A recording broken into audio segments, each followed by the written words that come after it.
हरिओम जी, स्वागत है आप सबका आध्यात्मिक चर्चा विद मुकेश में। आज के इस इंटरव्यू का नाम आध्यात्मिक चर्चा इसलिए रखा गया है क्योंकि आज जितनी भी चर्चा होगी वह सारी की सारी अध्यात्म से संबंधित होने वाली है। इसलिए इस इंटरव्यू को आप एक यूनिक इंटरव्यू भी कह सकते हो, क्योंकि आज से पहले जितने भी इंटरव्यू हुए हैं वो सब के सब नाम, काम और गांव तक ही सीमित रहे हैं। लेकिन आज इस इंटरव्यू में एक भी सांसारिक बात नहीं होने वाली। और ऐसी भागवतिक चर्चा करने के लिए व्यक्तित्व भी ऐसा चाहिए जिसका चिंतन भागवतिक हो, जो भगवत बोध संपन्न हो। और एक हरियाणवी कलाकार के रूप में मेरे दिमाग में जो सबसे पहला नाम आता है, जो किसी परिचय का मोहताज नहीं है और अपने फील्ड का बेताज बादशाह, और जिसको मैं सत्संग का स्पेशलिस्ट कहती हूँ। स्वागत है गुरुदेव आपका आज की इस आध्यात्मिक चर्चा में। हरिओम जी, प्रणाम सभी को। और मुकेश, तेरा भी स्वागत है, जो इतनी हिम्मत नखरी है, इतना जिज्ञासा लेके तू मेरे पास आई है। तेरा भी स्वागत है, सभी दर्शकों का स्वागत है। हरि तो ज्यादा बातचीत में समय वेस्ट ना करते हुए सीधे सवालों पे आते हैं। तो गुरुदेव, पहला सवाल सृष्टि की पहली बात से शुरू करते हैं। सवाल ये है, जैसे दूसरा जन्म तो पहले जन्म के कर्मों के अनुसार हुआ होगा, लेकिन पहला जन्म किस आधार पे हुआ होगा? मैं थोड़ा सा जवाब देने से पहले बोलना चाहूंगा। जी गुरुदेव। जैसे हम तो अध्यात्म का थोड़ा कण मात्र भी नहीं जानते हैं, जो भी इन कवियों का हमने संदेश पढ़ा है, जो संतों की संगत से, आशीर्वाद से जो हमने सीखा है, उस आधार पर जितना हम समझते हैं उस आधार पे ही मैं जवाब दे पाऊंगा। जी, क्या है तेरा सवाल? बोल। जैसे दूसरा जन्म तो पहले जन्म के कर्मों के अनुसार हुआ होगा, लेकिन पहला जन्म किस आधार पे हुआ होगा? जैसे ये सवाल सृष्टि संरचना से संबंधित है, शुरुआत से संबंधित है। और अगर थोड़े शब्दों में कह दूं तो यहाँ पहला जन्म, दूसरा जन्म, तीसरा जन्म, चौथा जन्म, ये मानव की कहानियों की गणना है। हम उसी दिन आ गए थे जिस दिन हम आ गए थे, उसके बाद हम वापस नहीं गए। ये ऊर्जा रूप बदलती रही, ये खोट बदलती रही, वापस नहीं गए। जन्म तो एक ही बार आए थे। उस मालिक ने इस दुनिया का देखा खेल रचा है। ये 84 लाख योनियों का खेल है। आज उसी दिन गए थे। ये हमारी गणना है कि दूसरा जन्म है, चौथा है, पांचवा है, ये मानव की गणना है। और पहला जन्म जैसे कर्मों के आधार पे नहीं, पहला जन्म गुणों के आधार पे हुआ है। ये त्रिगुण माया है, रजोगुण, सतोगुण, तमोगुण, इसमें तीनों गुण है। तीनों गुणों के जीव आए हैं। राजसिक जीव भी आए हैं, सात्विक जीव भी आए हैं, तामसिक जीव भी आए हैं। तीनों गुणों के जीव आए हैं। और इस 84 में निरंतर आत्माएं घूमती ही रहती हैं कर्मों के अनुसार। कुछ वापिस गए, वो उसमें मिल गए। जो नहीं जा पाए वो ऊर्जा बदलती रही रूप। ये निरंतर खोड़ बदलते बदलते जीवन के सफर की यात्रा है, जो आज हम यहाँ बैठे हैं। वापिस हम गए ही नहीं। बहुत बढ़िया। दूसरा सवाल है, बार बार भगवत प्राप्ति की बात की जाती है सत्संग में। भगवत प्राप्ति मतलब मोक्ष भी कह सकते हैं। तो क्या परिभाषा है भगवत प्राप्ति के? क्या लक्षण है जो भगवत प्राप्त जीवन मुक्त महात्मा जिसको कहते हैं? मान लो ये जीवन मुक्त महात्मा है, इसकी भगवत प्राप्ति निश्चित है, उसके क्या लक्षण दिखाई देंगे? क्या परिभाषा है भगवत प्राप्ति? जिसका साक्षी भाव हो जाए, थोड़ा सा एक्सप्लेन करके। जिसका साक्षी भाव हो जाए, जिसकी संसार में लिप्तता ना रहे, जो दृष्टा का जिसका भाव हो जाए, जिसका कर्ता का भाव ना रहे, वो कहीं भी शामिल होके शामिल नहीं होता। जो अपने चैतन्य में स्थिर हो गया वो शामिल हो, उसके दुख और सुख का उस पर असर नहीं है। जो केवल दृष्टा है, कर्ता का भाव नहीं है, जिसमें ऐसे लक्षण हैं, वो साधु पूरा है।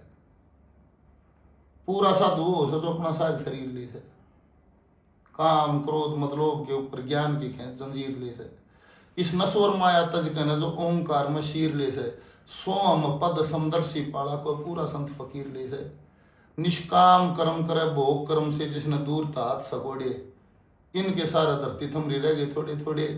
विद्वान ब्राह्मण पूरा साधु सती सती के जोड़े। क्या बात है। अगला सवाल, जैसे कहते हैं कि परमात्मा के बिना पत्ता भी नहीं हिलता, उसकी मर्जी के बिना पत्ता भी नहीं हिलता। नहीं हिलता।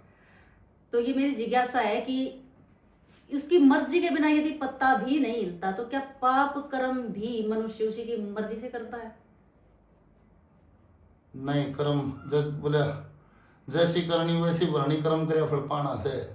कर्म करना आजादी भोगने जमताना से। यहाँ दो सवाल हैं। और जो तुलसीदास जी की है वो एक, होगा वही जो राम रचि रखा, कर्म प्रधान विषव कर रखा। यहाँ दोनों बात है, थोड़ी सी चेतना की कमी की बात है। होगा वही जो राम रचि रखा, तेरे प्रारब्ध में चेंज नहीं होगा, तेरे प्रारब्ध में बदलाव नहीं होगा। ये परमात्मा ने जो सूत्र बना रखा है उसके अनुसार ही होगा। जैसे प्रारब्ध में आ गया जन्म, जन्म के साथ आ गई माँ बाप, जाति, गांव, पारिवारिक संपदा। कोई अमीरी माँ खोल रहे, को गरीबी में खोल रहे, किसी को शराबी बाप मिला है, किसी का बाप का साया छोटी सी उम्र में उठ जाता है, किसी की माँ का साया उठ जाता है। प्रारब्ध में तो चेंज नहीं होगा, होगा वही जो राम रचि रखा। फिर उससे आगे ऊर्जा परमात्मा ने सबको दी है, और मानव की चेतन बुद्धि है, वो अपनी ऊर्जा को कैसे यूज करता है। धर्म अर्पल है, कब धर्म छोड़ा, कर्म कब उसका साथ दिया। वो जैसा करेगा वैसा बो दिया, वो ऐसा नहीं होगा। तो इसमें क्या हो गया कि कर्म प्रधान विषय कर रखा, दोनों साखी पूरी हो जाएंगे। मतलब कर्म करने में आजादी है, उससे अगला प्रारब्ध तैयार हो जाएगा, और कर्मों से प्रारब्ध बनेगा, उसमें चेंज नहीं होगा। अगले कर्म तेरे अपने हैं, तेरी आजादी है। जैसे तो उसकी मर्जी नहीं कह सकते, मतलब अपना ही कर्म प्रारब्ध का रूप लेता है, फिर अगला जन्म तय हो जाता है। उसने तो सूत्र लगाकर छोड़ दिया, करें जाओ और भरे जाओ। जिस दिन कर्म का खाता साफ हो जाए तो जहां से आए हो उस घर में वापस मिल जाओगे, खोड़ धारने का कारण नहीं रहेगा। इसको आप कुदरत भी कह सकते हो, मैं सूत्र कह देता हूं। जैसे उस कुदरत का नियम है, वो नियम है, वो टलता नहीं। क्योंकि इसमें ये चीज जैसे बार बार जिज्ञासा बनती है कि यदि उसकी मर्जी चलती है तो फिर हमारा पुरुषार्थ किस काम का है। मान लो उसकी मर्जी के बिना पत्ता ही नहीं हिलता, प्रारब्ध में जो लिख दिया वो होना है, तो फिर हम पुरुषार्थ क्यों करें? फिर उस पुरुषार्थ का क्या मतलब है? कोई मत करो, कौन कहता है? ये तो वो करो जिसको जो जैसा है उस काम का लगा हुआ है। अब फिर नहीं, कुछ भी करो, ऐसा मेरा है गुनिया, अरे कुछ है करो, पर फार्मूला है, करो और भरो। अच्छा करोगे अच्छा भोगने के लिए भी आना पड़ेगा, बुरा करोगे बुरा भोगने के लिए भी आना पड़ेगा। आना है सूर तुम पड़ेगा।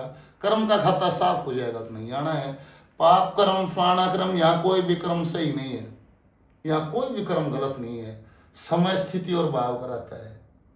वो बार बार का उदाहरण है, सैनिक भी आदमी मारता है, उग्रवादी भी आदमी मारता है, उसको इनाम मिलता है, उसको सजा मिलता है।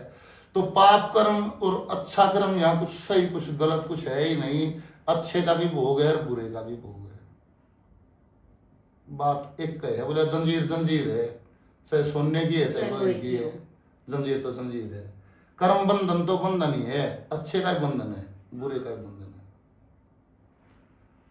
और फार्मूला यह है, करो और भरो।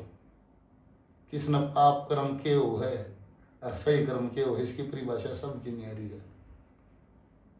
समय स्थिति के अनुसार, समय स्थिति के अनुसार होगा सारा है। तो फिर गुरुदेव घर में भी छोरा नहीं होगा, 500 रुपये जब मांगूंगा, बापू राज्य होगा जब मांगूंगा। समय स्थिति और भाव, पर घर में बापू राज्य होगा तो 1000 2000 500 रुपये के मांगने उस दिन मांगूंगा जब पापा खुश होगा। समय स्थिति और भाव। जैसे इसी सवाल में से एक और सवाल निकल आया कि हर सुख दुख हमारे कर्मों का फल है, तो फिर सुख में हम क्यों कहते हैं कि परमात्मा की कृपा है, क्यों करें उसका शुक्रिया अदा? जब दुख में कह देते हैं कि भाई तेरे कर्मों का फल है, तो सुख भी तो हमारे द्वारा किए गए कर्मों का ही तो फल है, तो फिर सुख में स्पेशल उस परमात्मा का शुक्रिया अदा क्यों?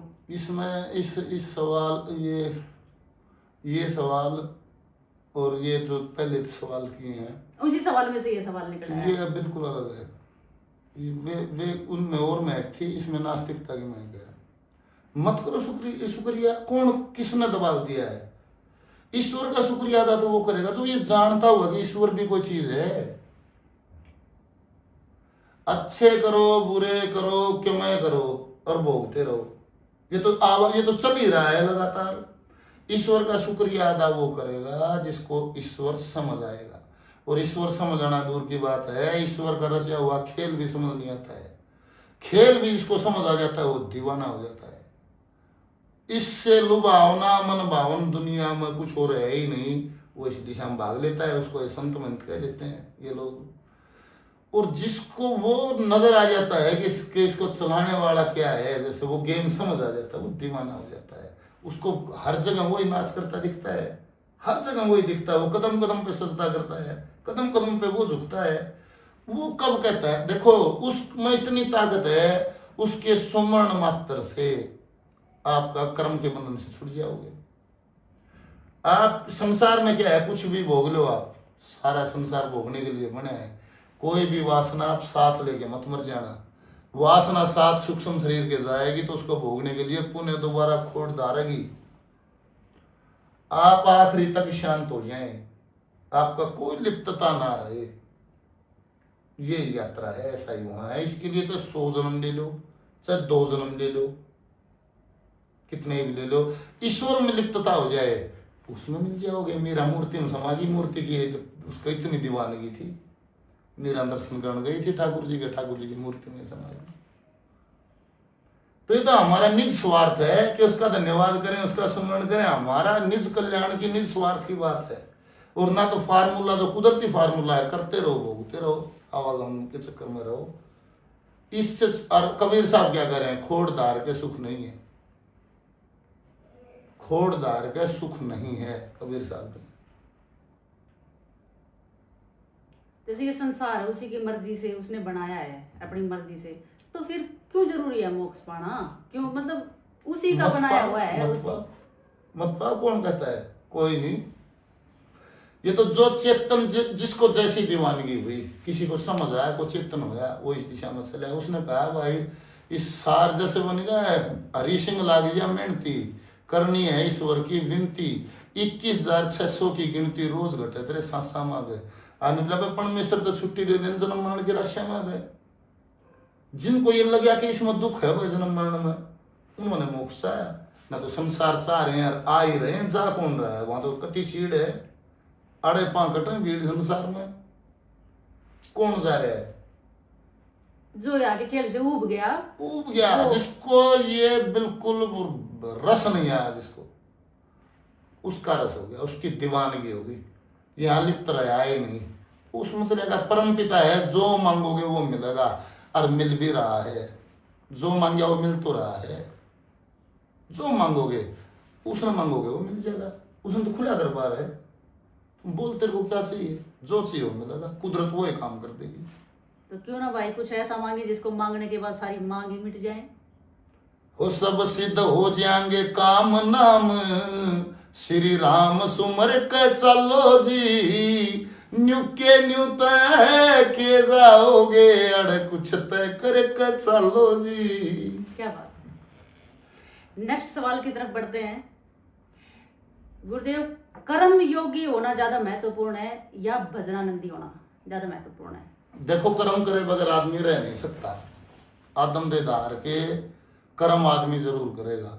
और कर्म का है बंधन, बंधन में है खोड़े, भोगने के लिए बार बार आना पड़ेगा। तो ऐसा क्या करे, कर्म ना करे बिना रुक जाए, जैसे कर्म ना, जैसे सकाम कर्म का भोग, निष्काम कर्म हो जाए। निष्काम कर्म का भोग नहीं, निष्काम कर्म कब होगा? जब आप किसी उसमें लिप्तता नहीं होगी आपकी। कहने बोला जैसे 3 व्हीलर सवारी ढो देता है, वो लिप्त नहीं है, मालिक लिप्त हो। मतलब ऐसा जीवन हो जाना कि सारा घूम के, पर ऐसा जब होगा कहीं तो होगा जब एक खुट्टा बंधा होगा, और इतना ऊर्जावान नाम केवल परमात्मा का ही है कि उससे जुड़ के बोले करने धंधा भजन राम झूठा है साधो जगत तमाम। उसका भजन करने के लिए कुछ ही नहीं चाहिए, अर्पण कर सके आदमी। सिर्फ उसके प्रति उतनी आग होनी चाहिए भीतर, उससे मिलने की दीवानगी होनी चाहिए उतनी। जिसके प्रथम पटल पर जो रस है उस काम के पीछे तो लग ही रहा है। और भजन भी तभी होता है जब आपके प्रथम पटल पे ही आ जाए कि मेरा काम धरती पे क्या है, मेरा काम है भजन करना और मेरे सारे सेकेंडरी काम है, तो हो पाएगा ना हो नहीं पाएगा। भजन करना सेकेंडरी नहीं है, लिस्ट का सबसे पहला काम। भजन करोगे मोक्ष हो जाएगा, कर्म करोगे तो स्वर्ग नरक हो जाएगा, अच्छे कर्मों से स्वर्ग हो जाएगा, बुरे कर्मों से नरक हो जाएगा। कर्म कर लो, पर ये है कि कर्म इस प्रकार के हो जाए जिनका भोग ना हो, तो कर्म का खाता साफ हो जाए। मेरे जमा हुए मैं भोग लियो, नहीं मैं करूँ नहीं तो मेरा कारण नहीं बचे। मतलब कहने का मतलब है कि भजनानंदी जो होगा वो बढ़िया कर्म योगी होगा, वो ही बढ़िया कर्म योगी होगा। सही सही न्याय कर ही वो पाएगा, क्योंकि जो भजन से जुड़े है, कांटा 0 पे होगा तो सही तोल देगा, अगर कांटा पहले इधर उधर तो सही तोल नहीं आएगा। जो अपने चैतन्य में स्थिर है, हर पल ईश्वर से जुड़े है, संसार में लिप्त नहीं है, उससे तुम कोई फैसला करा दिए, कोई बात पूछ लिए तुम, पूरा माप पाओगे, क्योंकि वो लिप्त नहीं है। भजन के बिना निष्काम कर्म संभव नहीं है। नहीं है, होगा नहीं, जरूर लिप्तता हो जाएगी कहीं ना कहीं। तो जिस दिन लिप्तता है भजन में हो जाएगी, ईश्वर में हो जाएगी, उस दिन कर पाओगे। निष्काम कर्म तभी हो पाएगा, अदरवाइज संसार में रहेगा तो फिर निष्काम नहीं हो पाएगा। उससे जुड़ जाएगा हर पल, तो निष्काम आसानी से हो जाएगा, बहुत आसानी से हो जाएगा, हो ही तब पाएगा, नहीं लगा। सुन लो भाई, कुछ लोग जो पढ़ी लिखी जनरेशन है वो मेरी तरह कहते हैं कि believe in good Karma, not believe in existence of God. परमात्मा के भजन में बिलीव नहीं करते, वो गुड कर्मा में बिलीव करते हैं। गुड कर्मा से मतलब जो बता रहे हैं कि साकाम कर्म जो भी होगा, साकाम भक्ति जो भी होगी, उसका जन्म है स्वर्ग या नरक, अच्छा बुरा जन्म मिल जाएगा पर मोक्ष नहीं होगा। जो गुड कर्मा में बिलीव करते हैं उनको स्वर्ग मिल जाएगा पर मोक्ष नहीं। निष्काम भाव से किए कर्म का भोग नहीं होगा। अगर अच्छे कर्म सकाम भाव से करोगे तो मिल जाएगा। जैसे बहुत सारे नेता देखे होंगे, वो बहुत बड़ा दान देते हैं जैसे मंदिरों में, उनकी इच्छा होती है कि सारी वोट मिल जाए, तो कभी ना कभी उसको मिल जाता है। जैसे कोई पद वद मिल जाएगा, एमएलए एमपी मंत्री संत्री बना देगा, कुदरत बना देगी, उसकी इच्छा है, जैसे वो भाव रख के कर रहा है, जो कर भी रहा है, पर उसको कुछ नहीं चाहिए। जैसे उसके सामने आ गया, जैसे कोई भी आ गया, मैं इसके लिए क्या कर सकता हूँ, मैं इसके लिए भोजन व्यवस्था कर सकता हूँ, मैं इसके पाँव दाब सकूँ, मैं इसको ये खुश कैसे हो, या मैं 2 शब्द ऐसे कह दूंगी ये आनंदित हो जाए। जिसका जीवन ये हो गया, जिसकी आदत ये होगी, वो कर पाएगा। जिसको और कुछ है तो फिर नहीं कर पाएगा। और भी ये जब होगा, जो हर पल दया की उत्पत्ति भी तो इसी से होगी, भजन से सारी चीज पैदा उसी से होंगी, श्रद्धा भी सब उसी से होगा। हर पल जब उसका हो जाएगा तो वो संसार में निकलता नहीं। वो जब भी निकलेगा या उसको निकाला जाएगा, उसको बोलोगे तो तकलीफ भी हो जाएगी, क्योंकि वो तो अपना रस छोड़ के आएगा और उसकी बातों में वो रस नहीं मिलेगा, तो उसको तकलीफ भी हो जाएगी, उसको जल्लाहट भी हो जाएगी। यार क्या बात करे यार, मतलब सारी ऊर्जा तारनी पड़ी है तेरी सुन खातिर भी, और तेरे में वो रस नहीं, तो उसको आनंद नहीं आएगा। मेरे बहुत दिनों से ये उलझन चल रही थी। मैं बार बार सोचती थी कि निष्काम कर्म से ही यदि मोक्ष संबंध है तो क्यों करे भजन। लेकिन आज ये उलझन गुरुदेव से बात करके बिल्कुल क्लियर होगी कि भजन के बिना निष्काम कर्म करना संभव ही नहीं। कठिन है, बहुत कठिन है, और इससे बहुत आसान है भजन से। अगर हर पल आप भजन करते हो तो निष्काम कर्म बड़ी आसानी से हो जाएगा, बड़ी आराम से। और अगर भजन नहीं कर, वैसे संतों ने इसको कहा कि भजन से भी जरूरी है निष्काम, पर ये बड़ी चतुराई भरे शब्द हैं। ये नहीं बताया कि इस बिना नहीं होगा निष्काम। ये जैसे साइलेंट रख लिया, ये तो कह दिया भाई निष्काम कर्म भाई भजन से भी जरूरी है।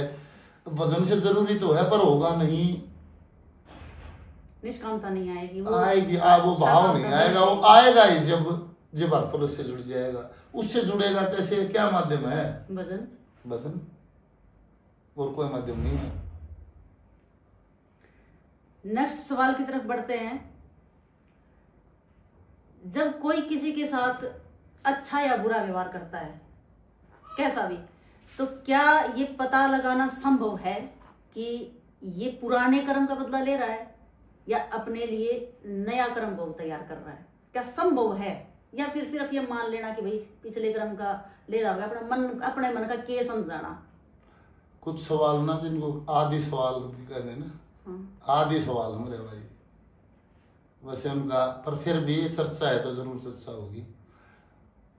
जैसे प्रारब्ध तो सूत्र के अनुसार मिला, जहां जन्म हुआ तो वहां भगवान ने जो तकलीफ देनी है तेरे कर्मों में, भगवान ने देनी है, कुदरत ने देनी है सूत्र के अनुसार, तो तेरे को प्रारब्ध में मिल जाएगी। बचपन में बाप चला गया, वो छोटी उम्र में कमाने खाने के लिए बहुत कुछ करना पड़ गया, माँ गुजर गई या थोड़े भाई मिले अकेला, जो भी तकलीफ कुदरत ने तेरे को देनी है तो प्रारब्ध में कुदरत असली कर्मों तक देगी। फिर रह गया कर्मों का व्यापार, जीवन भर कर्मों का व्यापार चलता है। वहां अच्छा बुरा कई बार अपनी बुद्धि से आदमी अपनी परिभाषाएं कर देता है। यहाँ अच्छा बुरा कुछ है ही नहीं, यहाँ तो अंतकरण साफ, बोले अंतकरण का मैल उतर जा, जट मुक्ति हो जाती, वो साफ होया और काम पूरा होया, आपका गेम ओवर हो गया। और खेलते रहेंगे, खेलते रहो। बहुत चले भी तो गए क्विट करके, वे समझ गए अपना रास्ता टोगे।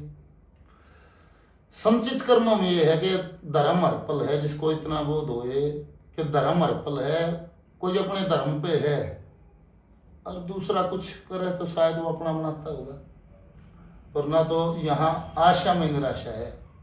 जैसे यार अध्यात्म सवाल का मेल घट गया है ना, फिर यह अध्यात्म से संबंधित सवाल नहीं हुआ, आशा में निराशा है, आपको आशा ही नहीं है। जैसे अध्यात्म, एक तो बात चर्चा वहां चल रही है हमारी, आपको वो यहाँ संसार से कोई आशा ही नहीं है, तो वो निराशा होगी ही नहीं। निराशा होगी जब जब आपको कहीं आशा होगी,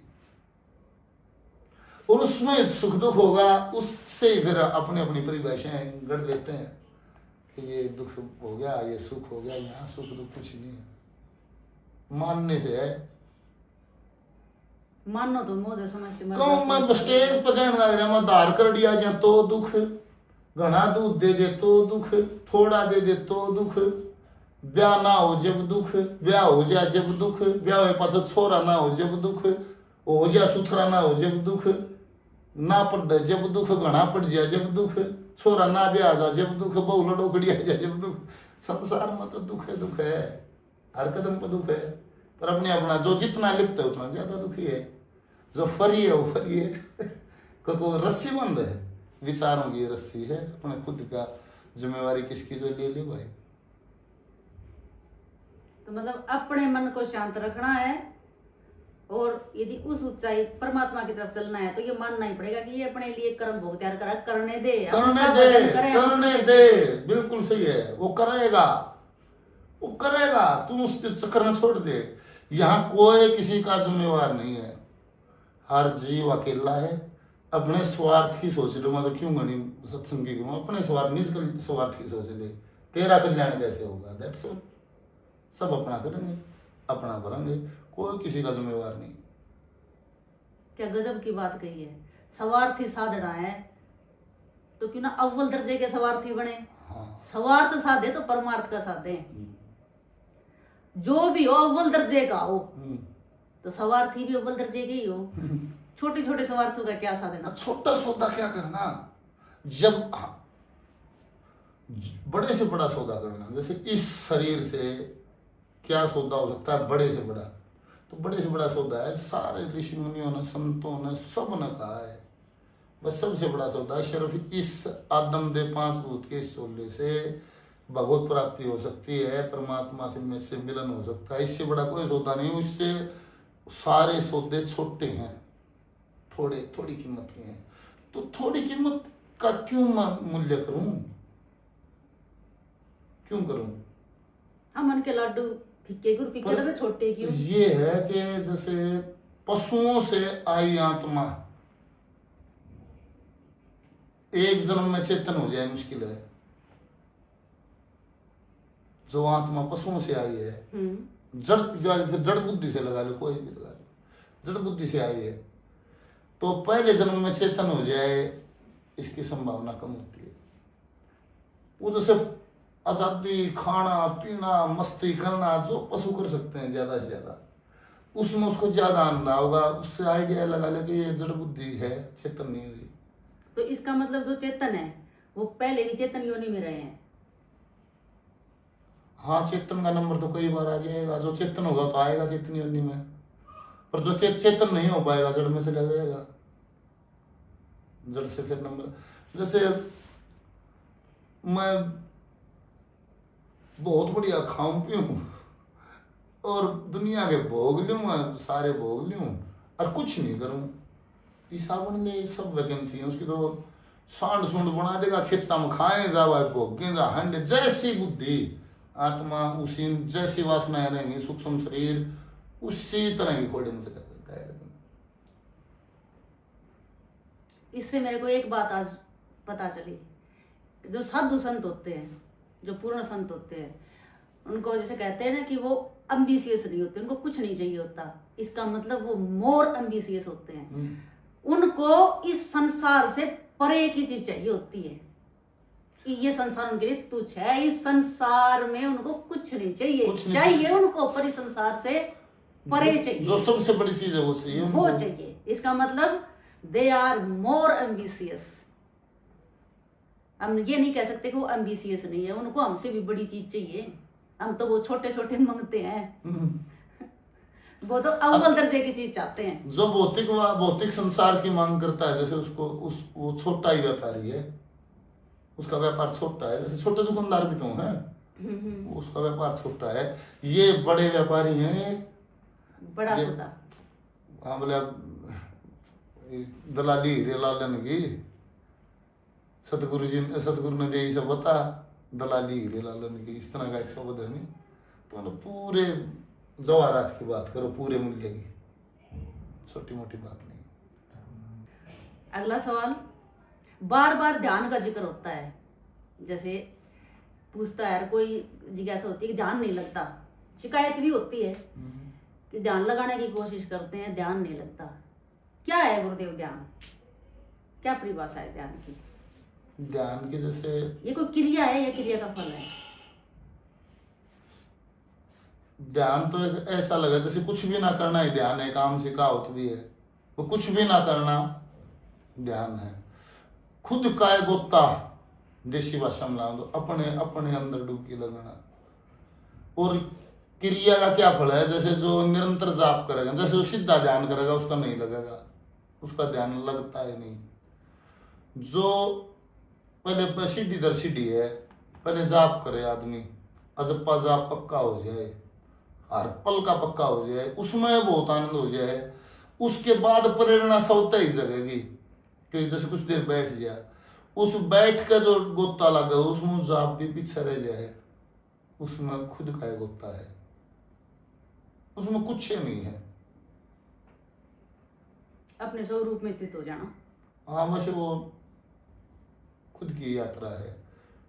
कुछ भी कर रहा है तो ध्यान नहीं कर रहा, फिर ये बात है। अगर कुछ भी विचार चल रहा है वही सारे चल रहा है, ध्यान नहीं है, वो विचार शून्य हो जाना। हाँ, फिर अगर वो काबू ना हो तो कम से कम जाप करे। फिर एक दिन वो जाप जो है, या जिसको बैलगनाथ गाल देने बैठा लेगा, तो ये जाप एक दिन आपने ध्यान में बैठा लेगा, कदे न कदे बैठा लेगा, या जमा करी पूंजी है, कदे न कदे काम आ जाएगी। तो भजन का फल है, भजन एक क्रिया और क्रिया का फल है ध्यान। ध्यान, हाँ, वो आएगा ही जब, क्योंकि एकाग्रता ही तो ध्यान है। एकाग्रता कैसे होगी, एकदम नहीं होगी। सारा बटरी ऊर्जा किसी ने भाई बन के, माँ बन के, फ्रेंड, गर्लफ्रेंड, बॉयफ्रेंड, दोस्त डाल के, तो सब में बटी हुई है ऊर्जा। ऊर्जा रहेगा, सब बेहोशी में घूम रहे हैं। एकाग्र हो, तेरी ऊर्जा तो तेरे पास हो सारी, करे कोई है, रो कोई है करे कोई है, भूत कोई है, दुखी कोई हो रहा है, गलत काम कोई कर रहे हैं, तो तेरी ऊर्जा तेरे अंदर सारी हो, और फिर जाप हो, वो धीरे धीरे ध्यान में उतर जाएगी बात। कभी ना कभी ईश्वर दया कर देंगे उस पर। उन्होंने कहा 2 कदम चल, मैं 100 कदम चलूंगा, तो कदे न कदे आ जाएगा उसकी फाइल का नंबर। अगला सवाल, जो पहले आपने कई बार स्टेज से बताया भी है, लेकिन सवाल एक नंबर का है तो पूछना बनता है। बार बार मन का जिक्र होता है सत्संग में, मन बेईमान है, भरोसे लायक नहीं है। तो इस पूरे शरीर में मन की स्थिति कहाँ है, कहाँ रहता है मन? मन के जैसे ऐसे नहीं कह सकते कि प्रॉपर कोई ये जगह नहीं, ये पॉइंट कर दे कि मन यहाँ रहता है। मन का ये है जैसे जैसे मन चीर ले सारे में, मन चीर के जिन तो ये भजन कड़े सी रहे हैं, तो या इसी बात है।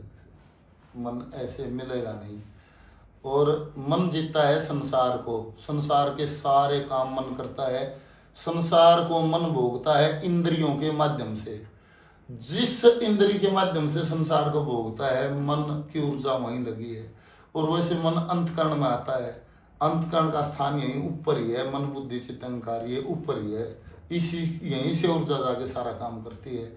और मन बेईमान कहो, डाकू चोर जो भी कहो, बाकी ये अगर कोई ईश्वर के बीच में कोई दलाल है तो वो मन ही है, और कोई भी आदमी कोई नहीं है। ये मन ही है जो परमात्मा से मिला देगा। जिस दिन ये ठान लेगा उस दिन बात बनेगी, नहीं तो नहीं बनेगी। कितने चाहे कान पड़ा ले और चाहे लत्ते पहन ले और चाहे कुछ भी कर लो, जैसे मेरे को ज्यादा तो शब्द नहीं आते, कुछ भी कर लो, जब तक ये रंग में नहीं रंगेगा तब तक उस रास्ते की ABCD भी क्लियर नहीं होगी। भगवान से मिलाएगा तो मन ही मिलाएगा, भगवान के बराबर की ताकत मान ले, इतनी इतनी ताकतवर चीज है। संसार को भी यही जीता है। जिस दिन ये नहीं रहेगा, इंद्रियां तो इसकी दास है, जैसे मन की दास है। जैसे एक उदाहरण सिंपल सा है, वह तेरे को रसगुल्ले पसंद है, जैसे अर्तन भोजन कर लिया, बोले रसगुल्ले इधर दे ठा के, तो नहीं कह देगा आदमी मेरा मन नहीं है भाई, मेरा जी नहीं करता खाने का, न तो आंख न तो वो दिखाई दी मिठाई, कोई भी चीज और लगा, कोई शराब भी है, कुछ भी है, जैसे किसी को उसमें लगा हुआ। तो जैसे मन के बगैर भोग नहीं होगा, भोग तभी होगा जब मन साथ होगा। मन साथ नहीं होगा तो भोग नहीं होगा, दुखी होना होगा, भोग नहीं होगा। मन साथ होगा जब होगा। और मन जिस दिन यहां से हटकर उस रंग में रंग कर जो शर्क बांध के पगड़ी चल लगा ना, चलो उससे मिलाएंगे और कोई काम नहीं, उस दिन सारी बात बनती आ जाएंगी टोटल। बहुत खूब गुरुदेव, मैंने ये सवाल बार बार पूछा है गुरुदेव से, और एक शब्द बोला था, मेरे को ऐसा लगा वो शब्द जैसे एक ही शब्द में पूरी परिभाषा बता दी हो। बोला बेटा आंख और दृष्टि। कहने में तो ऐसा लगता है जैसे आंख में ही तो दृष्टि है, पर है दोनों अलग अलग। आंख और देखना देखा तो आंख से ही जाता है, लेकिन देखना आंख से भिन्न है। ऐसे ही मन है, बिल्कुल सही है। जैसे आंख अलग अलग आ जाएगा उसमें, जैसे माँ को भी देखेगा, बीवी को भी देखेगा, प्रेमिका को भी देखेगा, बेटी ने भी देखेगा, सब वो फर्क आ जाएगा उसमें।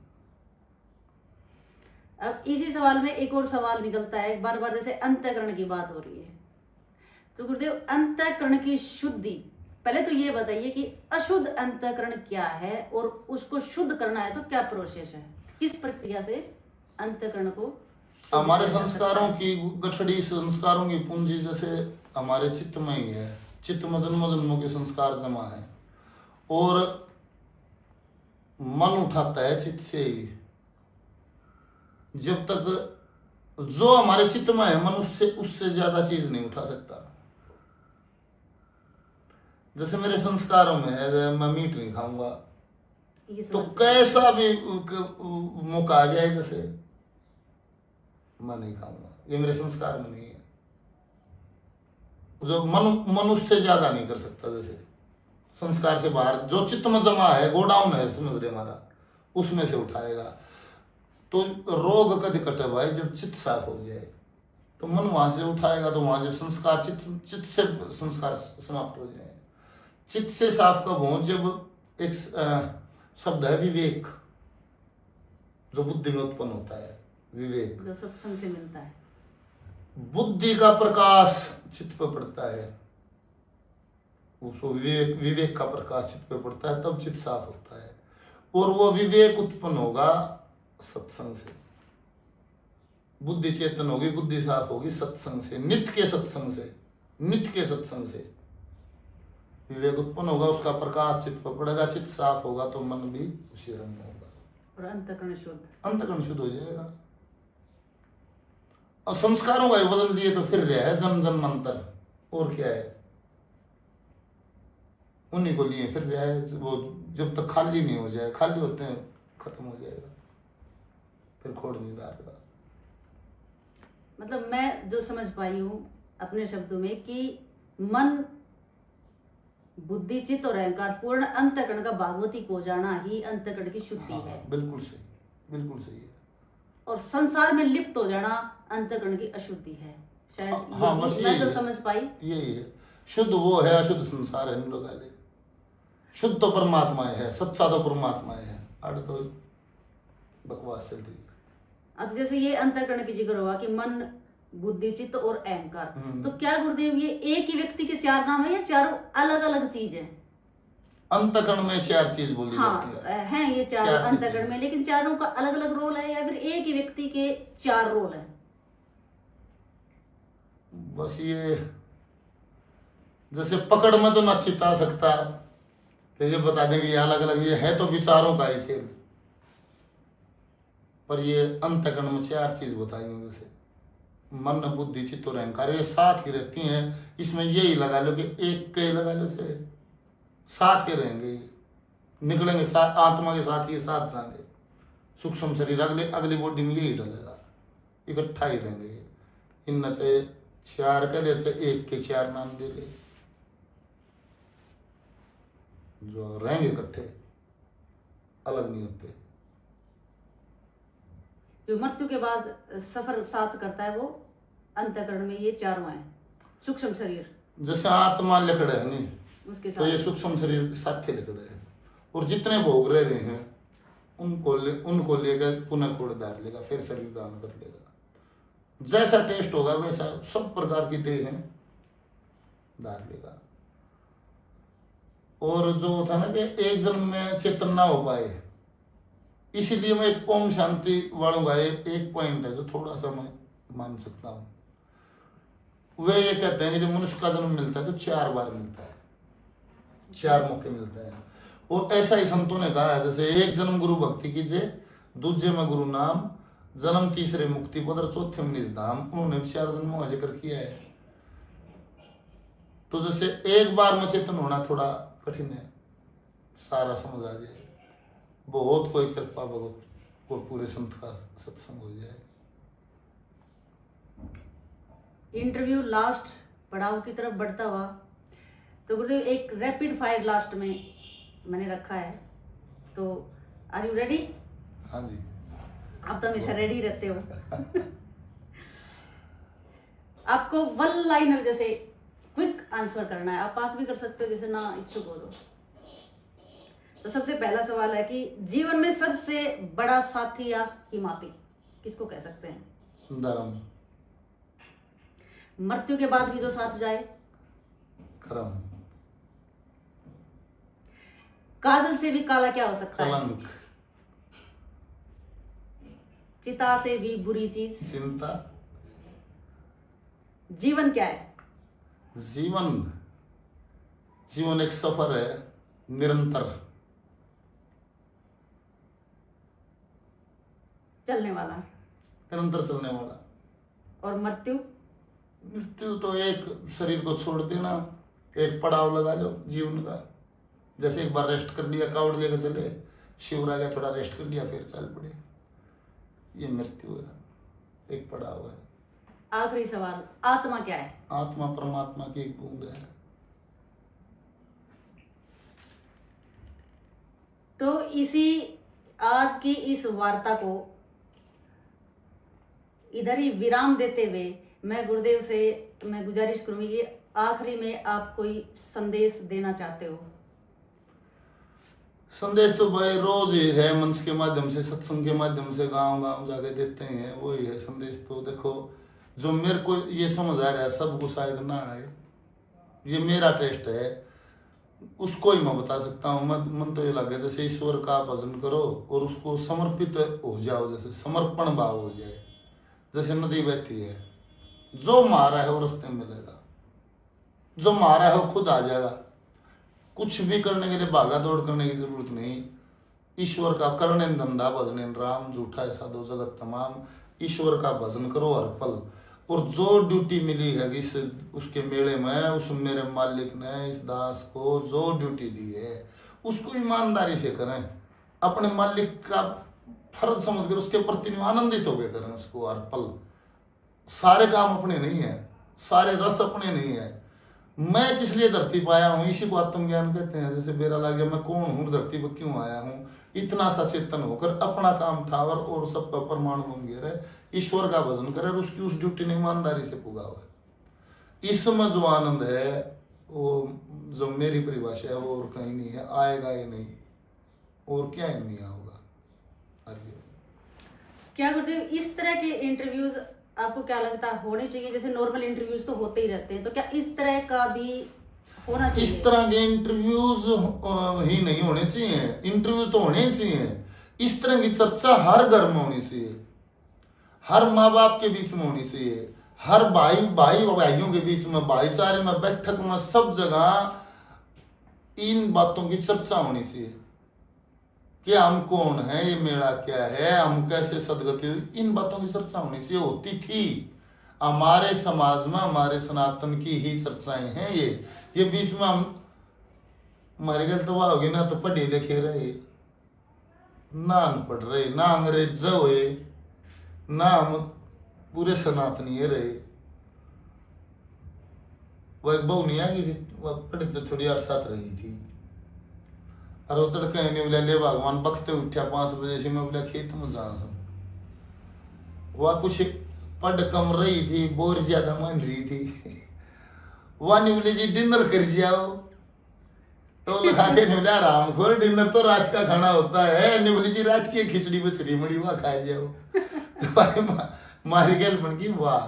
तो मैं ये कहूँ नहीं, ठीक है, जो भी सुविधाएं संसार की वो भोगनी चाहिए, जितना सामर्थ्य भगवान दे आनंद से रहो, पर संस्कारों से जुड़कर जैसे ईश्वर का भजन करके ही आनंद है। इसमें संसार में है सुख और सुविधाएं, इनका एंड नहीं है, कोई अंत नहीं है, इसीलिए इसमें कभी आनंद हो ही नहीं सकता। परमात्मा में आनंद है, वो जितना है उसी में कह देगा मौज हो रही है, मेरे हिस्से का मैंने मिल रहा है, थोड़ा नहीं मिल रहा है, उसको आनंद हो जाएगा। तो आज का इंटरव्यू कह लीजिए, या ये जिज्ञासाओं के रूप में एक इंटरव्यू के थ्रू जैसे सवाल करना, आप लोगों को ये कैसा लगा? यदि अच्छा लगा तो डिजिटल तालियां मार दीजिए और दबा के शेयर का जोटा मार दो। यदि आपका सपोर्ट रहा तो ये सिलसिला आगे भी ऐसे ही जारी रहेगा। हरिओम। हरिओम।